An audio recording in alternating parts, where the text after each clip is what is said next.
Hello, everybody. How are you this evening? Um, we're so grateful you've been, joining along with us since the day one of the business well-being webinar, and I believe that you've been, helped. You've, gotten a lot of insights from the speakers from the first 2 days. Balumi spoke on resilience the first day, and Igile Musa spoke on borderlessness on the second day. And this very evening, we're going to be having Mr. Dario Oduale with us, and he's going to be speaking on agile businesses, how to ensure your business is not is not caught, in the past. How you can ensure you're always able to move as fast as possible. And those of you will remember what Belumi said on the first day.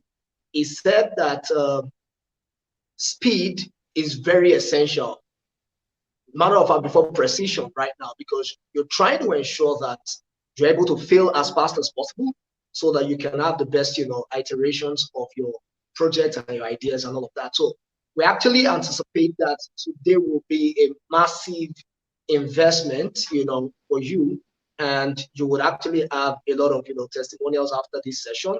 Dari has been a wonderful friend and partner of mine, and he's ready for everyone right now. So without further ado, we'll just have Dari come up.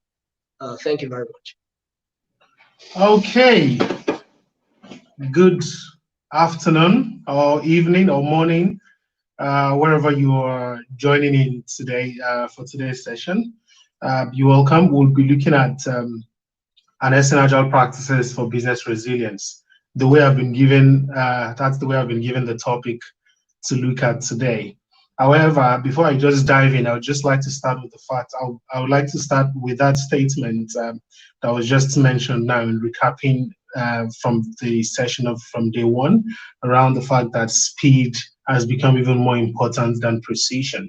And that's pretty much a lot of the foundation of what Agile really talks about, which is the fact that don't wait till you're perfect. Done is better than perfect. Get out something as fast as possible, collect feedback, and then keep fine-tuning from there. However, one thing I would just like to say, even from this topic, is the fact that agile practices, these are not things that you just do. This is something that you become. So it's first about the principle before it is about the practice. It's first about a mindset before it is about a set of actions. And I have an assumption. I have some assumptions here today concerning this session. So that is guiding what I'll be what I'm talking about and how I'm talking about them, which is the fact that I have the assumptions that most of us joining today's sessions are Africans in diaspora, especially of Nigerian descent, and you have an existing business or an exciting idea, yeah, and but probably you might be scared, or maybe you're optimistic about the current situation that we are right now. But one thing is sure, you are not indifferent, because if you are indifferent about doing business concerning the changes and all that, you probably wouldn't be part of this session. And because you're not indifferent, you are out there in search of what is the new approach that I can actually do. What are the new things I could actually consider? What are the new skills I could actually learn to be able to win in business? So let me start by just talking to you about who I am myself, to just lay a foundation on why am I even here talking to you about this topic around harnessing agile practices. So I've been doing training for a while now, at least over a decade. And I've worked in policy advisory with a consulting company when I was back in Nigeria, where we had more government clients like the Ministry of Finance. We did some things with the Federal Road Safety Commission and a number of other government agencies. In some cases, trying to improve their revenue. In some cases, trying to improve their process. So I've pretty much been involved in things and helping organizations become better. Yeah, and I've also worked in technology consulting, product development. One product, particularly where Central Bank of Nigeria was the clients that we were working with on that. And I've worked with top CEOs, let's say, working on new business strategy design. How can we launch a new business? How can we grow the business, make it better, and the like. So over my career, I've pretty much worked in strategy work as a business analyst, project management, and currently I'm now bringing everything together more in business agility. So I've been a business agility facilitator. I'm an agile coach as well. So I'm currently an independent consultant at Shell in London. So I also facilitate training sessions, business and most of my training sessions are around agile and human-centered design, as we'll be talking about a bit later in the course of our conversation here. And I help startups and part-time entrepreneurs. I love that word, part-time entrepreneurs, because there are a lot of people who have a full-time, full-day job, but you have another business you're trying to do. But sometimes, because you think it's still a part-time business, you don't need to seek for help. And you know, oh, I can't get a consultant to work with me on this, but I do a lot of some of these things. I even do pro bono as well too with some part-time entrepreneurs, and in some cases, we agree on something that works for both parties. So that's and in all that I do, I try to see how can we actually help organizations grow by building trustworthy products, people, and process. And this will be one of where we'll be tying things together towards the end of this conversation. So I'll be, even though we talk about agile practices in the title, I'll be looking at this more like business agility. So what's the difference between saying business agility and saying agile? So a quick background, when the whole concept around agile started in software development, some software developers came together and said, oh, we need to find a better way to managing software projects. And they came together and came up with something called the Agile Manifesto, which says that you're trying to look for new ways to develop softwares and to help other people do the same. So what are they trying to do here? They come up with a manifesto which says, oh, favoring individual interactions over processes or tools, customer collaboration over contract negotiation, blah, blah, blah. So this became like the guide for the mindset, the approach. Oh, it's individual interactions. It's collaborating with customers. It's not about just knocking down the contract and say, go and deliver this. Come back to us in 2 years when it's done. Rather, having a more continuous collaboration with customers. And with that, they came up with some agile principles. So agile was supposed to be some kind of like a mindset, a framework to approaching things. And over time, some people started coming up with some agile methodologies. So things like Scrum came up, Kanban and the likes. So, but most of this was still being seen around managing software. So, but however, I think it was in 2012 when the Harvard Business Review did an article around agile management beyond just software projects. So that was when more attention started getting to this to say, oh, this is actually more like a management philosophy or another movement in management, so to say, beyond just projects. So hence the whole means of now coming up under the umbrella of business agility to say, because a lot of people still associate agile to projects or IT, but business agility now says, how do we scale it beyond just the practice you do somewhere, but across your entire organization? And even if your company is just two of you working on your business, how can you have this business agility mindset across everything that you do and not just in some things? And interestingly, I have a friend whom I'll be having some online conversation with sometime in June, who does this interesting thing around bringing agile principles to your daily life as well too. So business agility, what exactly is it? Getting it across everything you do in your business, which is the capacity and willingness of an organization to adapt, to create and leverage change for their customers' benefits. One thing that is very key here is the capacity and the willingness. So there are companies, there are organizations that are willing but don't have the capacity, and some have the capacity but they are not willing. So getting the capacity involves a lot of you learning about it. You can't do what you don't learn. You can't become what you don't understand as well. So the place of attending trainings, attending sessions, doing personal research and study to understand what it truly means around business agility. Well, this is just an hour. I train one of my courses that I do, which is a certified course on Business Agility Foundation, takes 12 hours, and that's just the foundational elements of it. It's a 12-hour course spread over 4 different sessions. So, and I'm just speaking to you in 1 hour. So just what I'm just going to be able to achieve today is just to convince you that, hey, there's this thing called Agile, there's this thing called Business Agility. You need to read up on it, research about it, and there are some things you can practice on your business that will work. So that if I'm able to convince you, then that's my job done. I won't be able to like explain this is everything you need to do within a space of an hour, but hopefully we'll drop one or two ideas here and there that you'll be able to apply in your business. So that address the place of capacity and willingness. You have to accept it as well to be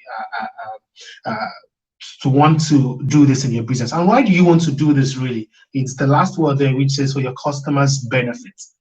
Yeah, change is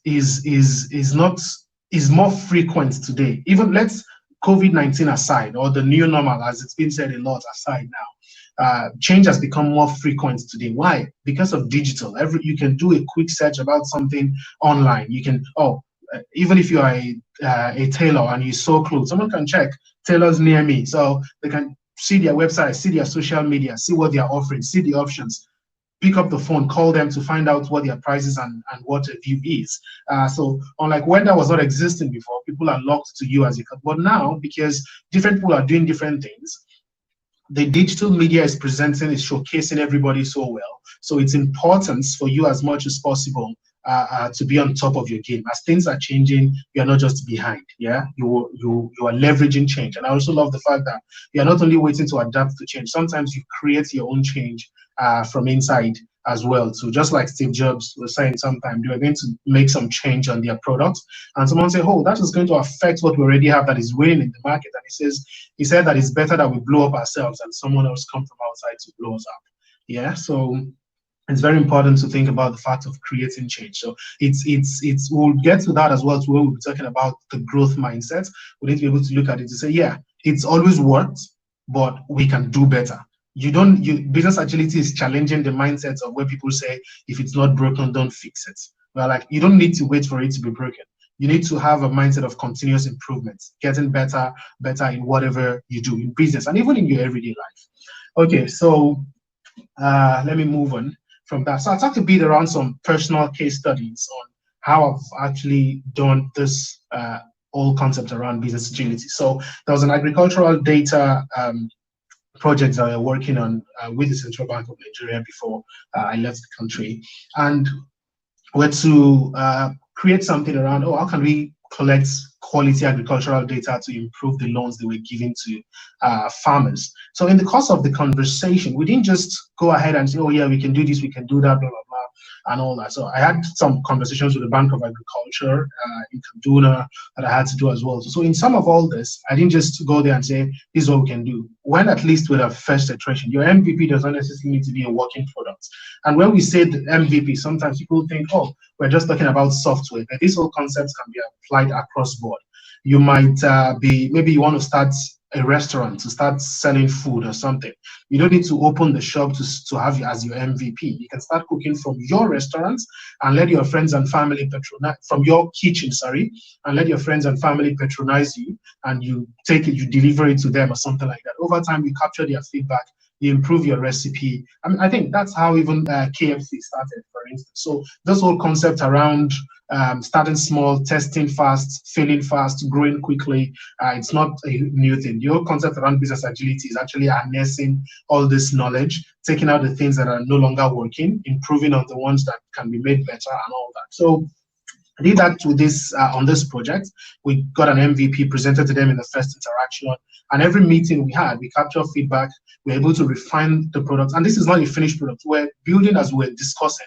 So we're not waiting. In your conventional project management, they say you have conversation and collect all the requirements over a period of 2-3 months. Then you start building. But in this case, we were discussing with them continuous customer collaboration, getting their requirements, improving the product, going back live, and that was able to get the project to get up to a quick start even much more earlier. And because the clients could see an improvement each time you have a session, they can see something physical, they can touch and feel. Yeah, it's more convincing to them. So I have other case study around my current team, which is a Scrum team, where I was able to work with my team to get better on agile practices, understand the whole Scrum practice, which we'll talk a bit briefly later on as well. So, and this has helped the delivery of new features to the products rather than wait to deliver all new features at the end at some point. We're able to have a culture of continuous delivery, and some of these has brought very good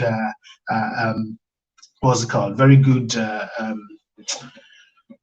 results. Yeah, we've seen one of the new feature that we delivered is able to help grow the users on this product by about 3 million, even much more than that, within about 6 months period.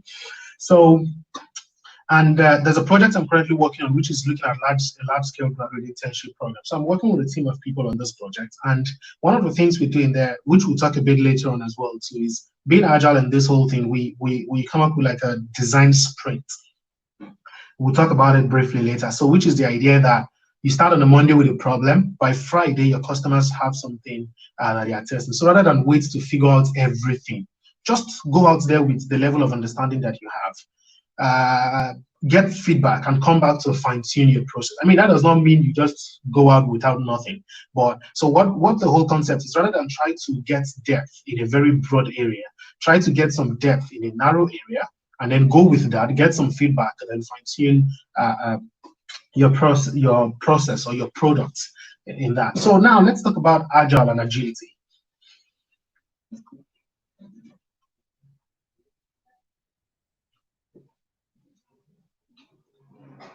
Yeah, so one of the things you're looking at across this is, like, let's look at human-centered design. It's a foundation to delivering your products. And when I say products, your product could be tangible or intangible. You're selling clothes, that's your product. Yeah, you are delivering training, that's your product. So your product could actually be intangible as a service, or it could be tangible as something that people could hold and feel. And there are some design framework you could actually use in that. Some people will feel like, oh, you only design. What do I design? I'm not the one making the clothes and all that. But your selection process of what it is that you are selling is part of the whole design going into what you do. And we'll talk about lean agile practice. We'll pick a bit around it, Scrum, Kanban. We'll talk about scaling agile briefly, and business agility as well. But one thing that is fundamental across all of this, as I've said from the beginning, is the mindset. Yeah, you cannot just change people's minds so quickly like that. So people's way of thinking, it takes time. So you have to, like, it's a continuous process. I mean, I'm a Christian, and even the Bible says that so be ye transformed by the renewing of your mind. So even an age-old book understands the fact that it's a continuous process to actually changing someone's mindset. That's why it says renewing. So it has to be continuous. Yeah, so mindset is very essential, and the people you work with, yourself, your suppliers, your partners, how do they think? What is their approach? So it goes a lot into all of this, because some people that love to be cast in their old ways, it's difficult to teach them new tricks. So let's take a bit some of the things we've mentioned in the previous slide. So talking about design thinking, how can you bring this to help your business? So the whole concept of design thinking being part of the human-centered design is that you are focused on humans, you are focused on your users, you are focused on your customers, you are customer-centric in all your thinking. So even when things are changing, you're not just afraid to say, hey, how are we going to do with this business, blah, blah, blah. But because you're always focused on your customers, because you're always focused on your users, your assignment is to always observe them, observe consumer behavior. Okay, what are they doing better? What are they doing well? What are they doing wrongly? What are the areas of problem that they are experiencing? Because if you're always focused on your users, on your consumers, regardless of the kind of business that you're working on, you'll be able to come up with a winning idea. And you'll be able to entrench your brand in their mind as, this is a brand we can trust. This is a brand that we want to continually work with. Yeah. For instance, I think I had a story. Someone was saying that McDonald's, I didn't check it out. So, but someone said that now that when they were not opened, I mean, they started opening up, the UK is opening up gradually now, but before, when they were on full shutdown, they were sharing some of their recipes with their customers, because they realized that a lot of their customers would depend on them for breakfast every day, would depend on them for a certain meal at certain times of the week, now don't have that luxury. But because they are continuously thinking about their customer, they are not just thinking about their pocket. They're like, okay, how can we help our customers now? So, okay, maybe if we share a recipe, we will still be able to hold interaction with them. Now, for a brand that comes through to you when you need help, by the time they are back in business, even if they change their business, you are still likely to be loyal to them. So the whole concept of design thinking says you start with empathy, understand your people. You move on to define, figure out what is the problem. And the truth is that there is always a problem to fix. Yeah. So it's not, you don't just use design thinking when you're trying to start a company. Even when you've started your company, regardless of whatever it is you're doing, even if you are selling pencils, always thinking about who are your users of pencil. You might realize that most pencils have the same length. Maybe if you start making shorter pencils, you would get more younger children to prefer that and buy from you. So, and you can only get such insights if you focus on your users. Then you can find out whatever problem they're having with your product or related to your product. Doesn't necessarily have to be your product alone. So that's why MSD says defining the problem. What exactly is the problem you're trying to solve at every point in time? And when you come up with when you define your problem, you move on to the next step, which is ideas. Come up with ideas. And don't just come up with only a few. Come up with so many ideas. Like if you have a team that you're working with, work collaboratively. We'll talk about it. It's one of the things that Scrum framework really promotes, having a collaborative team, because a lot of people will have different perspectives. So when you are able to get all those different ideas together, more than likely you get better results than when only one person is thinking. And whatever your ideas is, try to prototype. Prototype is just create something that you don't spend so much money on.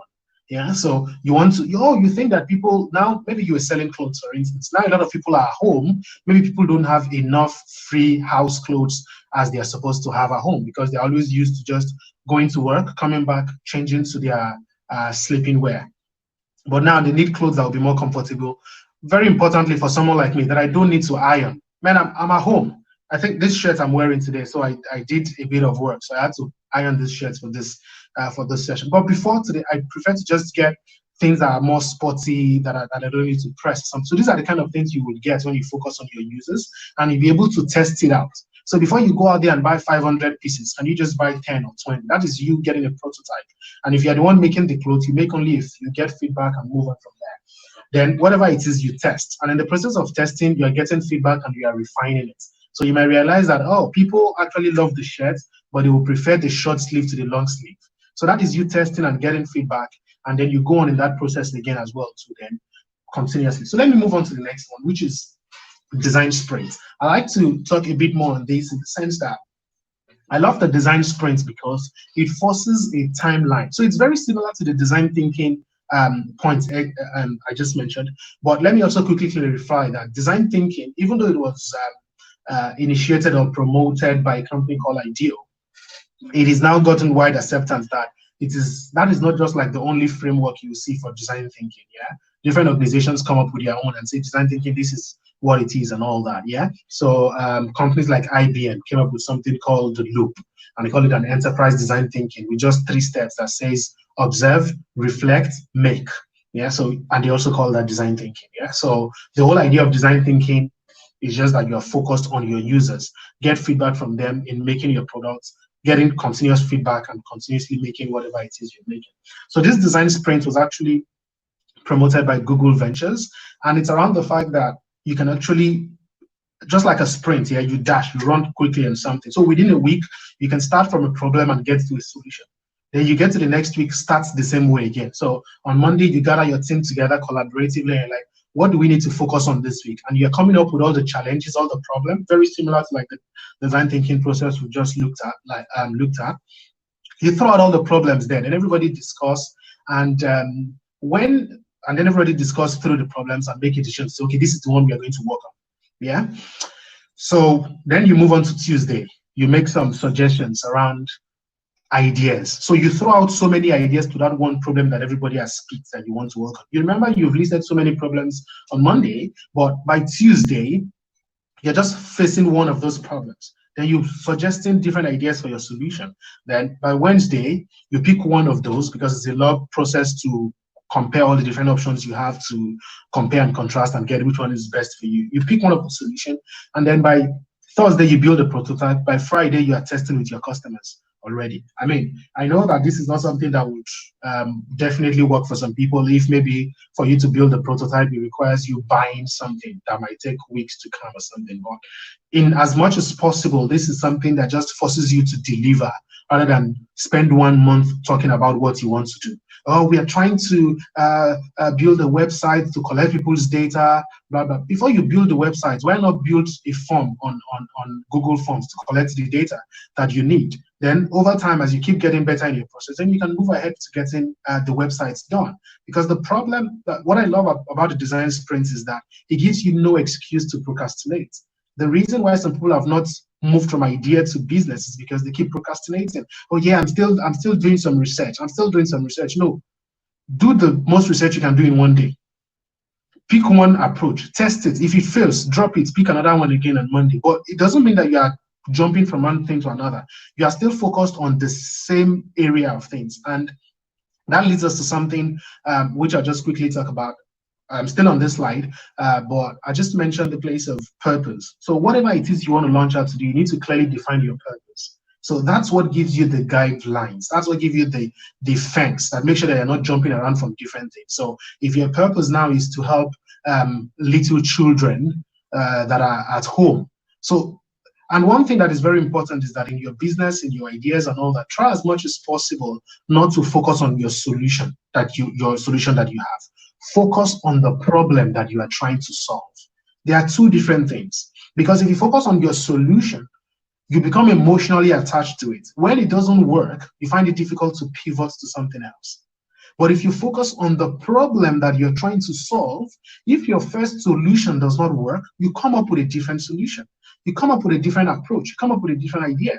So instead of you thinking, oh, I'm going to start selling food, what is the problem that you are really trying to solve? And that is what will give you your niche as well too. That's what will also give you an edge, even in competition, because you're not trying to sell the same thing everybody's selling. You're not trying to appeal to every audience. Your own goal might be that, okay, I'm trying to open this restaurant because I want to help people add weight. Maybe people like me, who my wife has fed so much and I've still not added as much weight as I should have added. So you want to open such restaurants for people like me and do a lot of research around helping me to. So that means it will inform the kind of food you'll be coming up with. So you focus on your problem, not the first set of ideas of menu that you have. So that way, if you try one menu, if it doesn't work, you pivot to the next one. So this whole design sprint is something that, I mean, you can play around it, but the whole framework there is your Monday is for problem, your Tuesday is for so many ideas, your Wednesday is for picking the main idea and getting deep dive knowledge into it, and Thursday build out something, then Friday test it with your customers, get feedback, come back again on Monday. So by the time you come back again next Monday, you might be looking at the problem that on those things that you've tested and try to rework it. Or maybe you realize, oh, that's not going to work. You come back to your list of so many other problems on the board and pick which one you want to move on with as well too. So now let's talk about some agile practices. This one is called Kanban. And the Kanban framework is just having this main philosophy, which is to reduce your work in progress. Very similar. So many of these things that we're looking at are intertwined as well too. So the old Kanban thing is limiting your work in progress. Even in my home office, I have a wall where I have some sticky notes, not the one behind me, but in front of me, I have some sticky notes where I list the things I want to do, and I put the ones that are in progress, and then when it's done, you move it to done. What this really helps you to do is that it creates a visual representation of all the things you need to do with your team. And it forces you to focus because you have a limit of what must be in progress. It doesn't mean it has to be only one. It depends on the size of your team. You might agree on having 2 or 3 items in progress, but you must force a limit to whatever you have in progress. So you're not trying to do so many things at the same time. And in this time today, because some people are like, oh, we need to make sure that we are surviving in this business. So let's just start trying everything. While we are selling clothes, let's start selling computers, let's start selling chairs.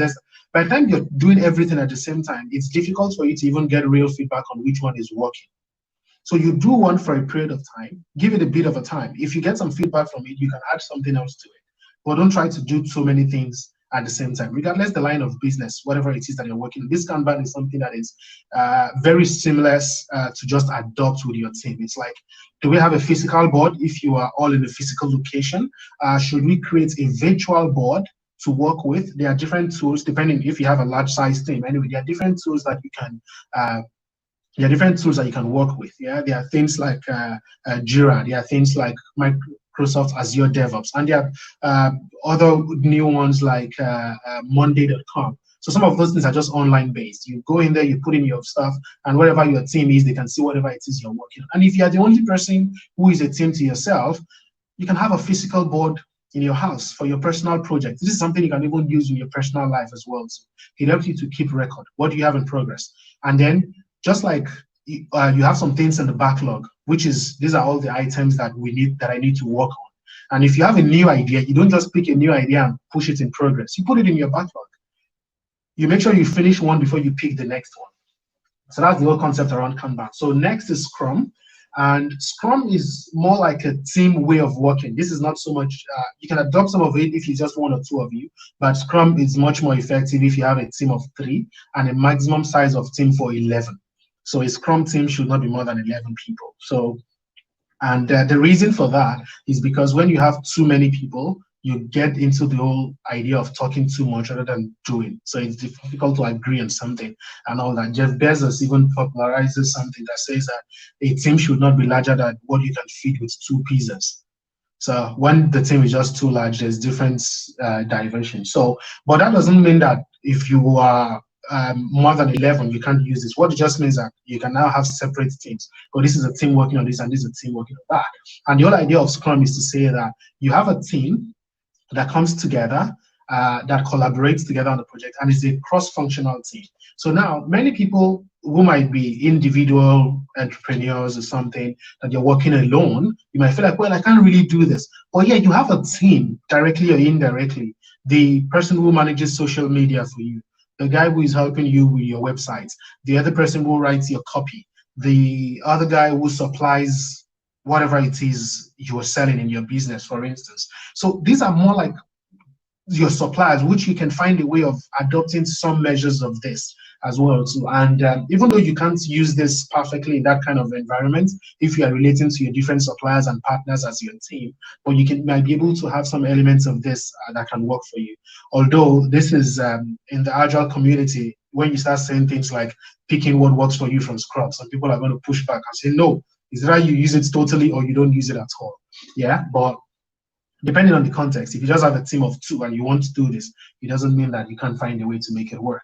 So the idea is start with your project vision, then you have your epics, which are like your big ideas of things you need to work on.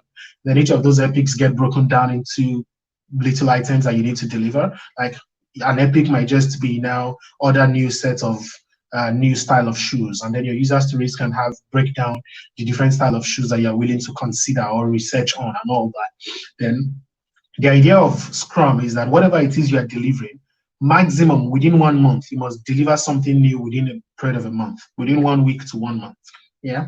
So, and you have your planning, you implement your work. At the end of, if you say your sprints, which is like the container in the Scrum between one time to another, is for 2 weeks. That means at the end of every 2 weeks, you review with your team what you have delivered. This keeps your team on their toes because you know that, hey, 2 weeks time, we need to say what we've delivered. And if your sprint is just 1 week, that means every 1 week you need to review what you've delivered. But one thing that is also very essential is that every day you have something called a daily Scrum, which some people refer to as daily stand-up. So like a daily check-in to just say, okay, so what are you working on today and all that. So things like this just keep everybody to pay attention to what is happening. And at the end, when you're reviewing, you're getting feedback from the products you've deployed, testing with your customers and all that, and you are refining that in your next sprint to determine what next you're going to do. And there's something that's very, very essential that some teams don't do when they say they're adopting Scrum, which is the retrospective. Retrospective is that we're not looking at the product of what we've delivered. We're just looking at our team and discuss how can we work better together. What did you do well? What didn't we do well? And what can we improve? This is something that is very, very essential. Like even if you don't understand the whole Scrum thing and you don't want to do it, having a retrospective within your team is very essential. Once a week, once in 2 weeks, once a month, gather your team together to review lessons learned and how they can improve as a team. Now, the retrospective is not focused on the work you've done, it's focused on the people and the process that the people are working with, not necessarily the product. Okay, I need to run through now because I have just about 10 minutes to go. So, yeah, so this is Scaled Agile Framework. It's more relevant if you're looking at a large organization, how you organize your efforts together, has its foundation in Scrum and Kanban. Let's move on quickly to the next slide. So business agility So there's a Business Agility Institute. You can check out their website, businessagility.institute. So it's a whole lot of organization that came together and did a lot of research and review and say, hey, if you want to say a business has agility, what are the things they must be thinking about? And they came up with these 3 domains of individuals, leadership, and operations. And you're able to like, what are the different elements? But if you look at this whole framework, one thing is key at the center, which is something I've been going on and on about, which is the customer. Everybody surrounds the customer. You must be customer centric in everything that you're doing in your organization to say that you are being or doing agile whatsoever. So we'll talk a bit about individuals, and the reason I'm focusing on individuals is because I want to understand that the way this we have a lot of people joining the session that who are solo entrepreneurs or small business starters or even part-time entrepreneurs, as I like to call them. So, but in the concept of you saying there is business agility in what you do, 3 things are very essential for you as an individual. The growth mindset. I mentioned this earlier.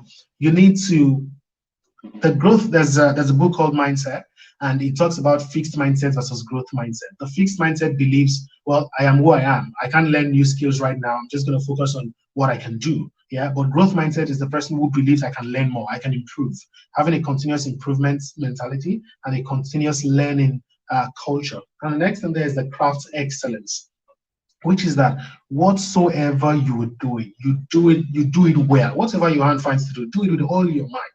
Like, it's either you do it best or you don't do it at all. There's no point starting that you're doing something and you're not giving it all your best. Yeah. So moving on.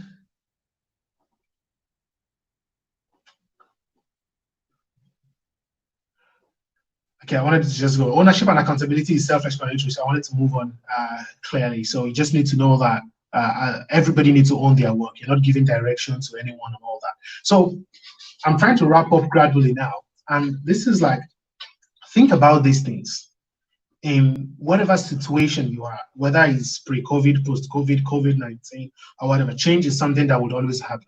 And there are some things that you need to pretty much have at the back of your mind when thinking about your business. So I boiled together this framework. Sometimes I love similar letters, so I was lucky to be able to find all 5 P's here. Maybe I'm trying to redefine the 4 P's of marketing. So here I'm talking about purpose. You start by looking at your purpose, and you don't just start by looking at purpose, you continually make sure that you're focused on your purpose. What's your purpose statement? Why are you even in that business? So if you start a business and you start employing people and the people working with you don't know the purpose of that business, they will not be wholly given to it, because people are sold to the purpose, not just the activity that we are doing here. So when the reason why you have some employees who just believe, well, I'm just here to work and get paid and move, is because they also see that business as something that is only existing to make money. So if the business is only existing to make money, they also just want to come and make their own money and move away. And even your customers might not be able to have that a deeper connection with you beyond just buying your products. So why exactly are you existing? What idea do you represent? What is your brand promise? So is your brand just about your logo? When you think about your brand, what would you think about? Yeah, there was if this was like place where we had time, I would have played this video of there's this Nike advert, where that's why you see these days a lot of time when some organizations do their adverts, they don't talk about their product at all. Because what they are selling is not the product. What they are selling is their purpose. What they are selling is their why. What they are selling is their brand promise. So Nike was just on and on talking about celebrating great athletes, because that's what they believe in. That we're just here to inspire athletes. That's their purpose. And they also have this mantra that if you have a body, you're an athlete. So they've expanded their purpose. They were not just thinking about existing athletes, we also want to make you an athlete. So when you want to start running, the first you want to start thinking, oh, I need some Nike shoes. So they are making you become an athlete that way, isn't it? So you need to be clear on what your purpose is. And like I said earlier as well, when clarifying your purpose, try to clarify it around a problem that you're trying to solve, yeah, or an idea that you're trying to promote, or a promise that you're trying to give. Like Nike did not say that we are here, our purpose is to make good quality shoes. Their purpose here is to inspire. So they just happen to make shoes. So that means if they choose today to start building hotels, they will still go around without their purpose of, okay, this is what we're doing. And Google, for instance, as well, so when they say, oh, our mission here is to organize the world's information. So even though they've gone beyond just search engine to so many things, that idea of organizing information still drives a lot of the things that they do. And I'll use them as an example under my next point, people, which is something that is very essential. If you understand your purpose in business, you know first that you are existing in business for people. So who are the people you're existing for? Your customers. And who are the people that are making that purpose realistic? Your employees. You have to think about these people. We've talked about human-centered design earlier, but you have to keep focusing on your customers and getting feedback from them. So you have to focus on your customers as much as possible, understand them deeply, satisfy them deeply. And also from time to time, when you think, oh, we need to grow the business, rather than thinking it's competition, let's see how we can snatch customers from other existing competitors. We are thinking, how can we tap into other customers that nobody is already taking care of? Yeah, that's all the whole idea around things like markets creating innovations. Like the customers segment that nobody's already taking care of. How can we tap into that realm as well? So you think about these things. These are the kind of thought process that helps you open up your business even better, regardless of the challenge. So if what the kind of business you were doing before this COVID-19 has shut you down and it looks as if there is no coming back from that, if you keep studying your people, you realize that there's a better way you can still evolve, do something different, but it still revolves around your purpose, your belief. Yeah, and the employees that work with you, you want to take care of them very well, because when people are inspired, they give better ideas. They give themselves better to it. Yeah, so you just say, I pay them, so I don't care about whatever again. You need to build them, get them trained, get them to acquire more skills, because, I mean, an organization is only as strong as the weakest link. And the better the people are. Look at Google, for instance. Most of the fantastic ideas did not come from the executives, did not come from the founders. They came from employees who felt inspired, who loved their place of work. They can come up with a project and the company picks it up. Gmail started like that. Yeah, and so next thing, quickly, products. Don't just say that, oh, the product we're offering is already good enough. Let's just maintain that standard. You cannot maintain any status quo in this world. Things are changing very fast and you need to be on the top of your feet. You need to bring your A game. Yeah, Spotify they have to keep finding a way to, they're an agile team. In fact, Spotify has done so well in agile that some people are even beginning to study the Spotify model as an agile methodology, to say, oh, how they've done their things and all that, their structure. And the whole thing here is that they've structured their team in a way that you don't have that rigorous process of trying to get approval before doing things. Everybody has that ownership and accountability. They can gather in their Scrum team and discuss on ideas and implement very quickly. So process. So the process through which you make your product, yeah, there's something that you need to pay attention to and make it better as much as possible and adjust it. Don't get stuck. You say, before we get something approved in this company, it takes us like 5 weeks. And everybody keeps complaining and nobody does something about it. That is serious waste. There's in fixing your process, there's something called value stream mapping, which is the fact that you map the different process that you have and map the areas where you're actually getting value and the places where you are having waste. Some companies have a lot of delays because they have to send something to a manager who does not have time to attend to it for like 2 weeks. And then the customer is waiting. You've not delivered value. You're just waiting for 2 weeks doing nothing. Can you evolve that process and take away that waste and say, okay, is there a way, speak with that person. Is there a way we can make this thing faster that I can get to you and you can approve the same day or at latest the next day? So whether you're a small business or big business, your process of doing things is something that you need to continually think about and refine. Some people say, well, we're just a small business, it's just 2 of us, we can do things anyhow. One thing is that if you don't start thinking like a big business today, you just lay a very wrong foundation, which would end up crushing down the building by the time the organization has become big. We've seen that today in some companies who fall and fold up and reduce their market share just because they have a leadership that does not bring down the proper culture and just do things the way they want to be done.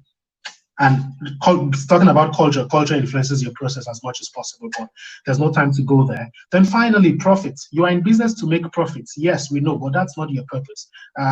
Just like you are alive, you have to eat to live, but the reason why you are living is not to eat.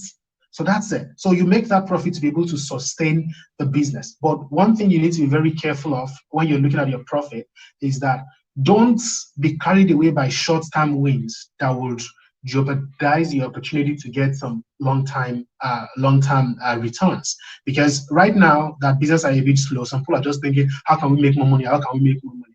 For you, your thoughts probably, depending on the line of business, your thought might not necessarily be how can we make more money. Your thought process might be how can we deliver value to our customers, inspire customer loyalty, so that when everything comes back, you don't do hard sell this time. A lot of people have lost their jobs and all that. So don't force your product down anybody's throat. Just try to see how you can help them. I do a lot of training, but this time I'm not pushing out a lot of paid trainings. I'm doing paid trainings for those who are still able to attend it, but I'm pushing out there to offer as much free value as I could offer. People to learn as much as they could learn. So when this is all over, they would have recognized, oh, Gary could actually learn XYZ from him. Let me go check him out. And oh, he has this course. Oh, I'm willing to pay for it. But if you've not given out the free value when you can, you would have lost out on that. So in conclusion, I won't be able to talk so much about this, is trust. In conclusion, trust is something that you definitely want to pay attention to, because things are changing fast today, because there's a need for you to keep changing. You might be changing your product, you might be changing your process, you might even be changing your people. Yeah? But one thing that is essential is to be able to inspire trust internally and externally. Can your customers trust your business? And what exactly is this whole concept of trust? This is something I'm researching and building a body of knowledge around. I'm writing a book on it. Is looking at trust more as one of the things you can work here. I see my first T there as transparency. Can you be transparent about the things that you do? Sometimes when you talk about your failures, when you're vulnerable to your customers, it even makes them to warm up to you more. They end up probably even trusting you more. Why do you think a lot of people watch a lot of reality TV show and would like to read biographies of celebrities and all? Because people like to get inside scoop. People love it. Gossip is in our nature. It's just to make sure they are channeling it. You channel your desire for gossip positively, not to bring anybody down, but just to see how we can learn about people's back lives. So the same thing in your business. Tell your stories. Even as an individual, tell your stories. Find a way to craft your narrative and tell your stories as much as possible. I mean, it's the whole idea of storytelling is a skill on its own as well. So I have a very good friend who does things very well like that. And I know as well that Kyola also does. I've seen a material of theirs around storytelling that you could also learn from, and it could be of good help to you around that. And I can't run through everything, but the last T there is also looking at truth. I mean, be truthful. Don't say because we need to keep our customers, let's make some things up and all that. Sooner or later, people will find you out. So don't be a fraud. Be as much as possible. Be consistent on your message. Tell people as it is. If you think it's going to hurt you too much, you rather not say it than to say something that is wrong. Yeah, so as much as possible, tell your stories. When people trust you, when they warm up to you, even if you are making shoes today and you come back tomorrow and say you start selling computers, if I've trusted you as a shoe seller, I'm likely going to trust that I will get a good quality computer from you. So thank you very much for listening. Any questions at this point?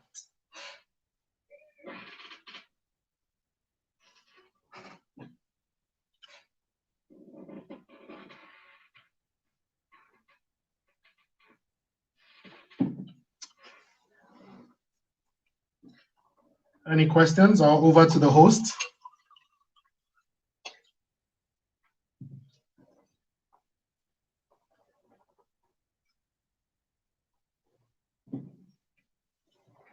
Okay.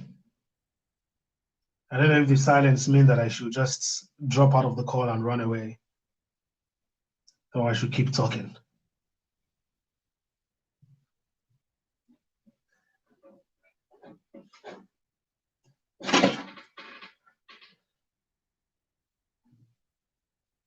Okay.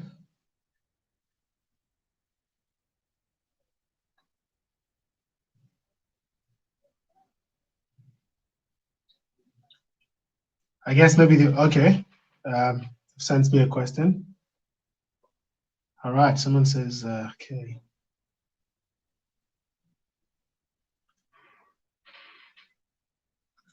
Yeah, so I got this very, very lovely question.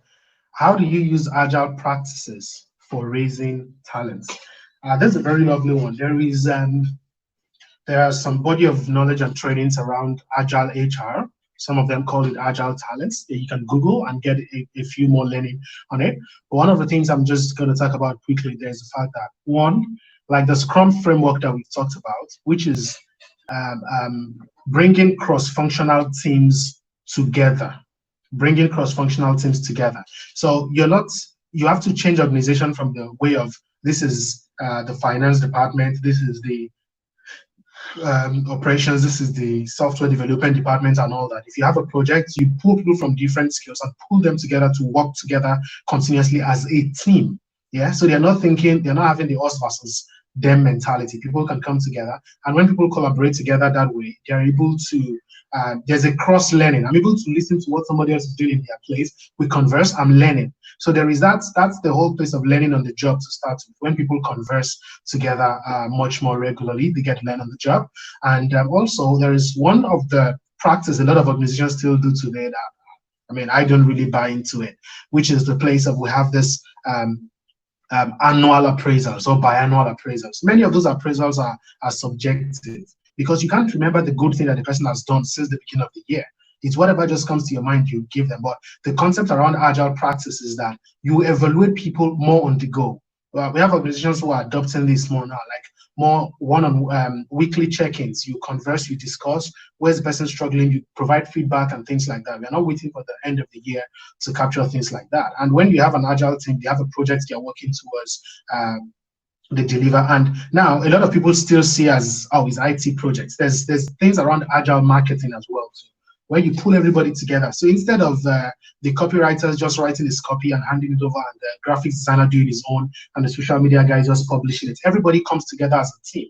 If it's possible, they work together within the same space. If it's not, they connect virtually. They have like a daily check-in of themselves. And like I mentioned earlier, there's that place of cross-learning that happens. And if it's, let's also look at it in the place where you also plan training. Some HR team still sits down and plans training for the whole year.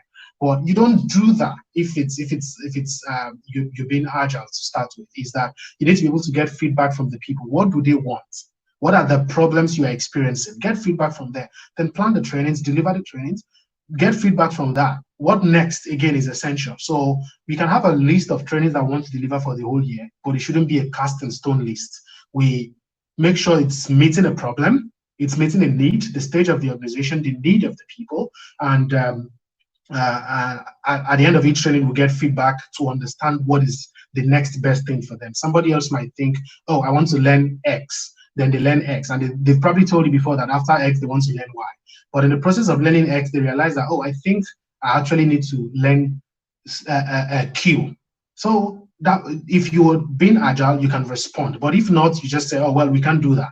And that's where technology comes in as well. So a lot of time, some people say, oh, but we've paid the trainer, we can't get the money back. But if it's a situation where you have a lot of online subscriptions that you can do for your team today, there are tools on LinkedIn Learning, there are many things like that where you subscribe to them and they have myriads of resources and they could jump in based on what they need, the most important part-time. But getting your team to work together, being responsive to their need at every point in time.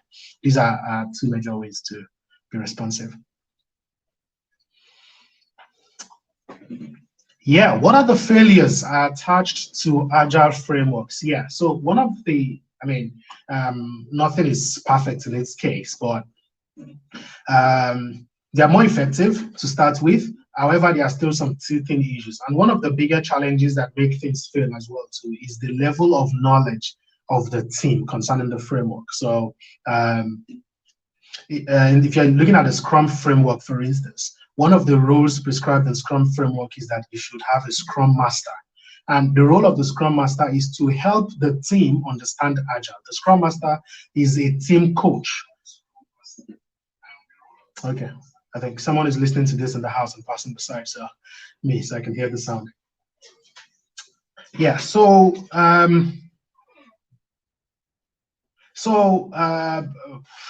a quick distraction. Anyway, let me try to get back. So you have a Scrum Master who is supposed to guide the team to understand Scrum and do it right. But in some cases, some organizations employ a Scrum Master who just got a certification, who doesn't have the depth of the knowledge. This is one of the reasons why it wouldn't work. And then when it fails, they'll say, oh, this thing does not work, but they've not done it properly. Yeah, so that is one thing that is very, very essential to take note of. The level of, like I said at the beginning, capacity and the willingness. And the second part of it as well, to willingness, which address mindsets. Sometimes once you've employed the wrong people who are cast in their old ways, they're like, well, why do we have to change? We've always loved the way we've been doing things, so we don't want. So people like that would continuously frustrate the efforts. And I'm not going to say that you have to let go of people, but like I said, mindsets, changing people's mindsets is a continuous journey. So you patience with them over time to be able to get them to adopt that mindset. And that's why the concept of agility starts from day one, the day you're starting your business. So when you're employing people, you make sure you're always employing people with the right mindset. Any other question? How do you get your team to work within the Agile framework? Like I mentioned earlier, depending on which framework you're trying to adopt, you need to learn it and understand it first. You don't just tell your team, hey, from today, we'll be doing this. Everybody just start figuring it out. No, you need to have someone who is leading that effort, who needs to do all the research and get all the knowledge, be able to pass it across to the team, train them, and try to convince them, try to help the team see why it's of value to them as well too. Because you need to sell. Something some organizations don't do is that they think once you are employees, we just tell you what to do and you do it. If you just tell people, if they are not interested, if they are not convinced, they won't give their best to it. So you have to be able to sell this to the employees as well, to help them see how it's of value to them to also use this frameworks that we are talking about. Oh, guys, it's going to help you deliver your result faster. That means you probably would have to work into late nights as you've usually done. It will help us identify problems earlier, so we don't have to do a lot of firefighting that we have to do at rush hour and things like that. So you help them see. So don't just tell them, oh, this will help us deliver faster products and we get more profit, blah, blah, blah, and all that. Sell it to them on benefit to the organization, which is right, more profit, more value to customers, but let the employees also see how it's of value to them. But very importantly, there should be people leading the efforts, and those people should have the capacity. They need the understanding of it. They need to study it. They need to go for trainings. They need to be able to come back and train their team as well too. So, okay, is there any other question? I have one which is saying, how do you know when is the right time to scale your business using the Agile method? How do you know when is the right time to scale your business? Now, if you go back to the concept around human-centered design, you know to scale your business depending on the feedback that you're getting from your customers. And I mean, scale is another term we can spend a lot of time trying to analyze what scale means to different people. But let's work with some assumptions quickly because of time, which is scale to you might mean you want to open another branch of that business. So you don't just, what would help you make that decision is the information, feedback you've been able to get. Maybe you've realized that a lot of people are demanding from your product from that place. Yeah, and don't just base it just on what you hear. You need to find some proof. Maybe you've seen them, you've analyzed the data on maybe whatever. A lot of people commute from far distance to come by in your current store, so you need to open another store that is closer to them. And maybe you found out some information that the store that you're even located is even the wrong place, and you need to go to a bigger store. And maybe to get a bigger store, you need another city or something. So it's based on feedback that you get from your customers, your users. Do you think you are getting a wider base of people? Yeah, then you start expanding it. Because as one of the frameworks that I could have also mentioned, but for lack of time, it's called the Lean Startup, which is you build, and each time you build something, you measure, you get your feedback as well. So, and you refine your process continuously that way. So you don't just scale. Some businesses die today because they scale too quickly. So you don't scale too fast without getting those feedback from the customers. And the very important feedback that you want to get is summarized in a phrase called product market fit.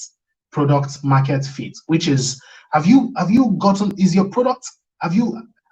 right yet? If you're being agile, when you start, you don't have all the answers, isn't it? You just start experimenting. So product market fit is that point where you've now gotten hard data, you've now gotten quality feedback that confirms to you that this product is what the people needs, and this is what they will respond well to, and things are going on fine at this way. So at this point, you can begin to expand. But that does not also mean that you remain cast in stone. You need to keep continually seeking for how to improve and make things better, because consumer behavior change, people's tastes change. Yeah. So I hope I've been able to talk about scaling that business very briefly there. A question popped up but disappeared again.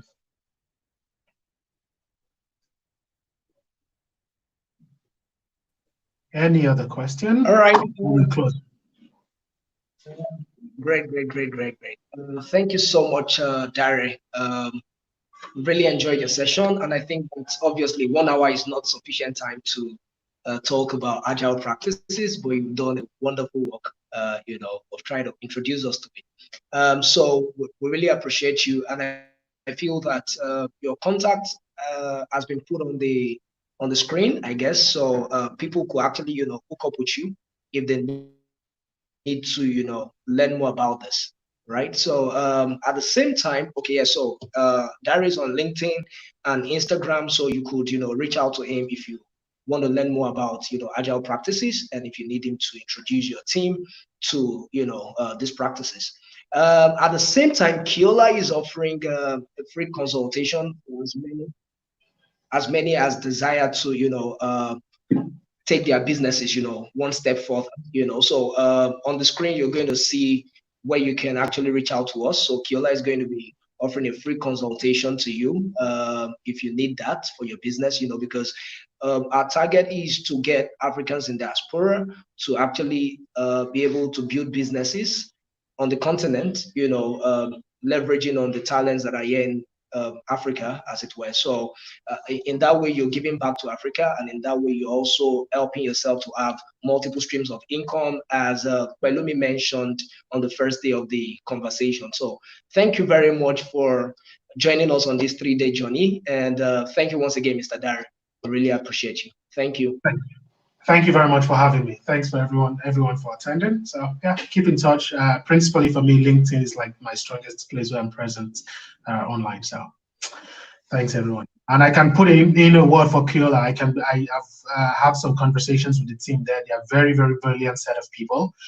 You can be assured that you get value when you reach out to them to have that. And that free consultation they're offering, just jump at it before it's all out. Yeah, thanks. Thank you. All right. Bye, everybody.